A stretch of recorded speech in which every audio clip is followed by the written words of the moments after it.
Welcome back to all the viewers. Earlier we have discussed fully about the supply chapter. तो उस video में हम लोगों ने पूरा अपना सप्लाई के बारे में सारा कुछ देख ही रखा है।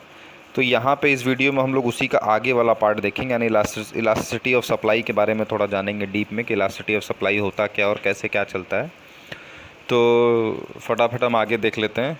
तो यहाँ पे हम लिख लेते हैं उसका चैप्टर का नाम अपने, या टॉपिक का नाम आप जो कह लीजिए, elasticity of supply. Elasticity of demand हमने पहले ही पढ़ रखा था, डिमांड के बाद, जस्ट डिमांड के बाद ही हमने उसको पढ़ा था। तो यहाँ इलास्टिसिटी ऑफ सप्लाई जो है, इसके तुरंत बाद हम पढ़ेंगे सप्लाई के।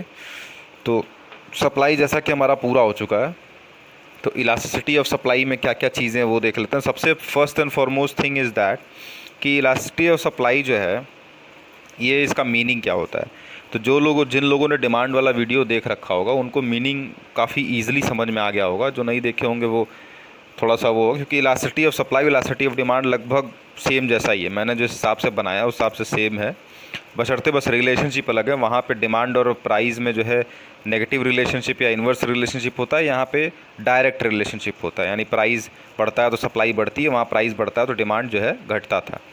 तो एक तो बेसिक डिफरेंस आपका यही है। उसके अलावा जो चीज़ें हैं लगभग सेम हैं। तो तुरंत हम अपना मूव करते हैं अपने डेफिनेशन के तरफ। तो इलास्टिसिटी ऑफ सप्लाई की जो डेफिनेशन हो जाती है वो होती है, it is the degree of responsiveness to the change into the quantity supplied of a commodity due to change in its price। यानी हमारे पास जो है सिंपल हमारा डेफिनेशन जो हो जाएगा, ये हो जाएगा, it is the degree of responsiveness to the change into the quantity supplied of a commodity due to change in its price. यानी प्राइस में अगर हम बात कर लें तो प्राइस में चेंज आने के वजह से, यानी जो हमारा प्राइस है, प्राइस में चेंज आने के वजह से हमारा क्वांटिटी सप्लाइड में कितना चेंज आता है, वही हमको यहाँ पे देखना है। वही हमारा जो है मेन टॉपिक आज का हमारा रहेगा। तो इसमें हमको देखना पड़ेगा, आगे की सारी चीज़ें हम इस पे देखते रहेंगे पर्टिकुलरली। तो डेफिनेशन में हमारा बोलता है कितना चेंज, कितना डिग्री ऑफ रिस्पॉन्सिवनेस कितना आता है प्राइस और क्वांटिटी सप्लाइड में। यानी क्वांटिटी सप्लाइड में जो चेंज आता है उसमें प्राइस का क्या रोल है, क्या मोटिव है, तो उसके बेसिस पे जो हम देखते हैं तो हमारा हो जाता है। फिर हम बात करते हैं नेक्स्ट आगे बढ़ते हुए। यहाँ पे हमारे पास जो नेक्स्ट टॉपिक है वो आपका है types of elasticity of supply. तो जिन लोगों ने इसका वीडियो देखा होगा पुराना वाला इलास्टिसिटी ऑफ डिमांड वाला, तो उसमें हमने types of price elasticity of demand पढ़ा है। और वहाँ types of elasticity of demand जो है 3 तरीके के होते थे, इनकम, क्रॉस और प्राइस। लेकिन यहाँ जो इलास्टिसिटी ऑफ डिमांड के जो है 5, इलास्टिसिटी ऑफ सप्लाई के 5 टाइप्स हैं आपके। सबसे पहला जो टाइप है वो है आपका इलास्टिक सप्लाई, जिसमें हमारे पास जो उसका डिग्री होता है वो होता है ES is greater than 1। ES मतलब elasticity of supply is greater than 1। दूसरा हमारे पास जो है, ये दूसरा हो गया, इधर तीसरा हो जाएगा, इधर चौथा हो जाएगा, उधर पाँचवा। दूसरा हमारे पास जो है वो है इन इलास्टिक सप्लाई। अब इन इलास्टिक सप्लाई में जो हमारे पास डिग्री है वो हो जाएगी ES इज़ लेस देन 1। अच्छा, इन इलास्टिक के बाद हमारे पास जो थर्ड नंबर का सप्लाई होता है वो होता है यूनिटरी सप्लाई। इसको यूनिटरी इलास्टिक भी कई लोग बोलते हैं। तो यूनिटरी सप्लाई, यहाँ पे इसकी डिग्री जो होती है ES इज़ इक्वल टू 1 हो जाती है। उसके बाद नेक्स्ट हमारे पास है perfectly elastic supply. Perfectly elastic supply, perfectly elastic में जो डिग्री हो जाती है हमारी ES is equal to infinity की हो जाती है। और आखिरी हमारे पास जो सप्लाई होता है वो होता है आपका परफेक्टली इन इलास्टिक सप्लाई। जैसे यहाँ पे इलास्टिक इसके पहले था तो ये इन इलास्टिक हो जाएगा, परफेक्टली इन इलास्टिक जो हो जाएगा, इसमें डिग्री हो जाती है ES इज़ इक्वल टू 0। तो सबकी डिग्रीज़ हम देख लिए, एक एक करके हम इनके मीनिंग के बारे में भी जान लेंगे। यानी मीनिंग और डायग्राम के बारे में देखते हुए फिर हम आगे बढ़ेंगे, अपने न्यूमेरिकल पार्ट और मेजरमेंट के पार्ट पे आगे बढ़ेंगे। तो सबसे पहली बात तो हम देख लेते हैं कि भाई इलास्टिसिटी ऑफ सप्लाई में जो आपका पहला इलास्टिक सप्लाई जो है, इलास्टिक सप्लाई क्या होता है और किस तरीके से इसकी मीनिंग को डिवाइड किया गया है।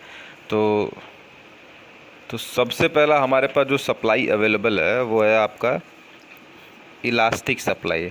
तो पहले हम अभी इलास्टिक सप्लाई के बारे में हम देख लेते हैं, इलास्टिक सप्लाई क्या होता है। तो इलास्टिक सप्लाई की जो डेफिनेशन है वो बहुत ही आसान और सिंपल है। इसमें बोला गया है कि वो डिग्री ऑफ जो भी रिस्पॉन्सिवनेस हम बता रहे थे, यहाँ पे सिंपल भाषा में अगर देखा जाए तो प्राइस में चेंज आने के वजह से, चेंज मतलब हमको पता ही है, चेंज इकोनॉमिक्स में अगर बात आती है तो हम ये समझते हैं कि चेंज का मतलब होता है या फिर कोई चीज़ बढ़ रही होगी या फिर कोई चीज़ कम हो रही होगी। तो अगर हमारे प्राइस में चेंज आने के वजह से, यानी जो हमारा प्राइस है जो भी रखें, प्राइस में ज़रा भी चेंज आने के वजह से, प्राइस में हम लिख दें यहाँ पे चेंज, प्राइस में चेंज होने की वजह से जो हमारा क्वांटिटी सप्लाइड, हम क्यूएस लिख दिए शॉर्ट फॉर्म में, जो हमारा क्वांटिटी सप्लाइड है अगर उसमें ज़्यादा चेंज आता है, हिंदी में मैंने लिख दिया ज़्यादा चेंज आता है, तो हमारा जो सप्लाई होगा वो इलास्टिक सप्लाई होगा। यानी प्राइस में हम यहाँ अगर चाहें तो इसको और मॉडिफाई कर सकते हैं कि प्राइस में थोड़ा चेंज लिख देते हैं। प्राइस में थोड़ा चेंज आने के वजह से क्वांटिटी सप्लाइड में अगर ज़्यादा चेंज आता है, then that type of supply is known as elastic supply. Simple और इजी डेफिनेशन है कि when there is a slighter change into the price of the commodity which leads to a larger or greater change into its quantity supplied, then the supply is said to be elastic supply. For example, suppose price हम दिखा लेते हैं, क्योंकि दोनों हमारा बढ़ता है यहाँ पे, तो प्राइस हम दिखा लेते हैं कि हमारा 10% जो है प्राइस बढ़ा, जिसकी वजह से हमारा क्वांटिटी सप्लाइड में जो चेंज आया दैट वाज नियरली 40%। परसेंट में हमने बता दिया, मान परसेंट ना बताना हो तो हम 10 रुपये का बात था और यहाँ पे हमने कहा दिया कि 40% चेंज आया, नहीं हो गया ये 14 रुपये हो गया। ठीक, 10 से 14 40%। तो ये हमारा इलास्टिक सप्लाई। अब इसका जो है, इसको डायग्राम और उसके थ्रू हम देखना चाहें तो देख सकते हैं। तो डायग्राम हमारा जो है कुछ इस तरीके से बनता है। इसका शेप बहुत मैटर करता है डायग्राम, और उसकी मार्किंग काफ़ी ज़्यादा इम्पॉर्टेंट होती है। यहाँ पे वाई एक्सेस, यहाँ ओरिजिन, यहाँ एक्स एक्सेस होगा। यहाँ पे हम हमेशा लिखेंगे प्राइस रुपीज़ में, और यहाँ पे हमेशा लिखेंगे हम क्वांटिटी सप्लाइड यूनिट्स में। ठीक, ये हमारी प्रॉपर मार्किंग जो है, इस तरीके की मार्किंग होनी चाहिए आपके पास। अब यहाँ पे जो शेप बनाना है, क्योंकि यहाँ शेप का भी बड़ा मैटर करता है, तो यहाँ जो शेप बनेगा वो बनेगा आपका फ्लैटर शेप बनेगा। तो फ्लैटर शेप जो होता है आपका वो कुछ इस तरीके से होता है। ये आपका वाई एक्सेस पे लाई करेगा, ये हो गया आपका फ्लैटर शेप। अब इस पर जब हम बना के देखेंगे अपना पी क्यू, यानी प्राइस क्वांटिटी को मार्क करेंगे, तो ये हमारा प्राइस हो गया और ये क्वांटिटी हो गया। इसमें थोड़ा टेढ़ा दिख रहा होगा, दरअसल कॉपी रखने की वजह से वैसा है। तो प्राइस और क्वांटिटी को मार्क कर देंगे। अब ये हो गया। अब अगर इसको हम बढ़ा के देख लेते हैं थोड़ा, प्राइस को हमने बढ़ा लिया सपोज़, इसको इसने यहाँ टच किया, अब यहाँ से नीचे ले गए हम तो ये दिख गया। अब यहाँ पे हम साफ साफ we can see clearly that यहाँ पे अगर 10% चेंज है तो इसके हिसाब से यहाँ लगभग जो है 30% चेंज तो दिख ही रहा है। ऐसे ही डायग्राम के थ्रू ही दिख रहा है। ये हमारा नया Q1 हो गया, ये हमारा नया P1 हो गया। तो डायग्राम से डिनोटेड है कि इतना चेंज यहाँ पे साफ साफ दिखाई दे रहा है। तो इसी तरीके से हर डायग्राम में हमको क्लियरली ऐसे देखना पड़ेगा। तो इस शेप को हम बोलते हैं, इस मतलब इस सप्लाई के शेप को बोलते हैं फ्लैटर शेप। TER है यहाँ पे, फ्लैटर शेप है। ठीक, और यहाँ पे हमारा जो वो रहता है डिग्री, वो हमने पहले ही बात कर ली, ES इज़ ग्रेटर देन 1 रहता है। ठीक है, इसी तरीके से हम लोग देखेंगे अपना इनइलास्टिक सप्लाई। तो इनइलास्टिक सप्लाई क्या हो जाता है? इनइलास्टिक सप्लाई जो होता है वहाँ जस्ट इसका उल्टा हो जाता है। वहाँ क्या होगा, वहाँ पे प्राइस में ज़्यादा चेंज अगर आ जाता हो, प्राइस में ज़्यादा चेंज आया और क्वांटिटी सप्लाइड में थोड़ा चेंज आए, then in that case the supply is known to be in elastic supply. जैसे कि अगर प्राइस में आ गया 30% जो है प्राइस गिर गई और उसकी वजह से जो हमारी क्वांटिटी सप्लाइड थी वो 15% ही जो है गिरी, क्योंकि दोनों में डायरेक्ट रिलेशनशिप होता है, तो हमारा इन इलास्टिक। अब इसका डायग्राम जो होगा आपका वो कुछ इस तरीके से है। यहाँ पे केवल शेप का ही मैटर, बाकी मार्किंग सेम रहेगी। शेप यहाँ पे जो होगा वो एक्स एक्सिस पे लाई करेगा, यानी कुछ शेप उसका होगा इस तरीके से। अब यहाँ पे जब पी क्यू हम बना के देखेंगे तो ये हमारा पी हो गया, ये हमारा क्यू हो गया। अब इसको बढ़ा के देख लेते हैं।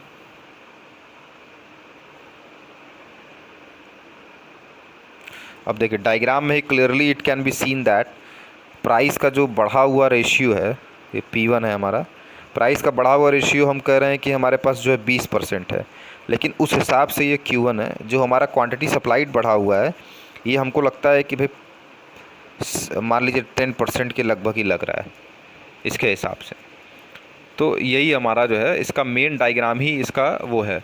उसके बाद हम देख लेते हैं अपना नेक्स्ट जो हमारे पास सप्लाई अवेलेबल है, वो 3rd नंबर का हमारे पास सप्लाई अवेलेबल है, वो है इलास्टिक। इन इलास्टिक के बाद आपका यूनिटरी सप्लाई। तो यूनिटरी सप्लाई तो होता है बड़ा इजी है, जहाँ पे जितना चेंज मतलब प्राइस एंड क्वांटिटी सप्लाइड में लगभग इक्वल और प्रोपोर्शनेट चेंज आता है, मतलब एक जैसा ही चेंज आता हो, तो उस केस में जो है हम सप्लाई को बोल सकते हैं कि ये यूनिटरी सप्लाई है। जैसे फॉर एग्जांपल अगर इसको डायग्राम के थ्रू इसको भी देखा जाए तो डायग्राम इसका कुछ इस तरीके से हो जाता है कि एकदम सीधा रहता है। ये आपका एस हो गया। अब यहाँ पे हम बना के देख लेते हैं, तो ये हमारा हो गया P, ये हो गया Q। अब यहाँ पे जितना P में चेंज आएगा देखिए उतना ही इसमें चेंज आएगा।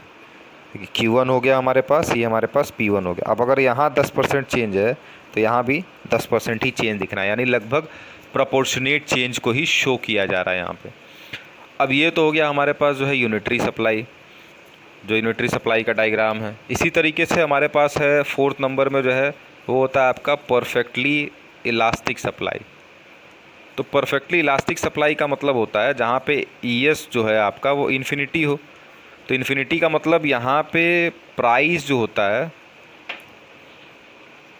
या प्राइस जो होता है वो होता है आपका कांस्टेंट, यानी प्राइस में चेंज नहीं आता, केवल हमारा क्वांटिटी सप्लाइड जो होता है वही चेंजेस ओनली। यहाँ पर लिख देता हूँ मैं ताकि क्लियर रहे।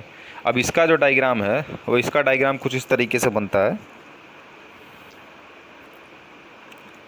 ये हो गया इसका डायग्राम, ये हमारा हो गया परफेक्टली इलास्टिक। अब यहाँ पे क्या है, क्योंकि प्राइस यही हो गया, प्राइस पूरा कांस्टेंट हो गया, प्राइस में कोई चेंज नहीं, हमारा केवल क्वांटिटी सप्लाइड ये था Q। अब या फिर ये बढ़ेगा Q1 या फिर ये घटेगा Q2 हो जाएगा, बस इतना ही चेंज आता है इसमें इससे ज़्यादा कोई चेंज नहीं आता। ये हमारा डायग्राम जो है परफेक्टली इलास्टिक के लिए। अब हम बात करते हैं नेक्स्ट और आखिरी हमारे पास जो है वो है हमारा परफेक्टली इन इलास्टिक। तो यहाँ हमारा 5वां हम देख लेते हैं, perfectly in elastic. Perfectly in elastic, तो परफेक्टली इन इलास्टिक के केस में जो हमारा यहाँ पे जैसे वहाँ का उल्टा हो जाएगा, इलास्टिक का उल्टा हो जाएगा। यहाँ पे प्राइस में जो है प्राइस में चेंज होगा, चेंजेस ओनली, और क्वांटिटी सप्लाइड जो होगा वो कांस्टेंट रहेगा। ये कांस्टेंट का साइन है, तो क्वांटिटी सप्लाइड हमारा कांस्टेंट रहेगा, केवल प्राइस में ही चेंजेस होंगे। अब इसका डायग्राम हम देख लेते हैं एक बार, पूरी मार्किंग के साथ डायग्राम देख लेते हैं। ये हमारा एक्स है, सॉरी वाई है, ओरिजिन एक्स, यहाँ हो जाएगा क्वांटिटी सप्लाइड यूनिट्स में, यहाँ हो जाएगा प्राइस रुपीज़ में, और डायग्राम आपका बनेगा कुछ इस तरीके से। ये हो गया सप्लाई कर्व, यहाँ पे हो गया आपका क्यू डिटरमाइन, और यहाँ पे हम मार्क कर दिए अपना पी, ये हो गया हमारा पी। अब या फिर पी बढ़ेगा तो हो जाएगा P1, या फिर P डिक्रीज़ होगा तो हो जाएगा P2। बस यही जो है हमारा मेन इसमें है। तो इस डायग्राम को हम लोग बोलते हैं वर्टिकल शेप, इसको बोलते हैं वर्टिकल शेप। यहाँ पे आपका ES जो होगा वो इज़ इक्वल टू 0 हो जाता है। इस वाले शेप को हम लोग बोलते हैं हॉरिजॉन्टल शेप।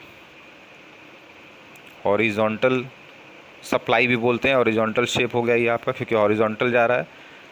फिर उसके बाद ये आपका नॉर्मल शेप होता है यूनिटरी में, नॉर्मल शेप। उसी तरीके से हमारा इन इलास्टिक में जो शेप होता है वो होता है स्टीपर शेप।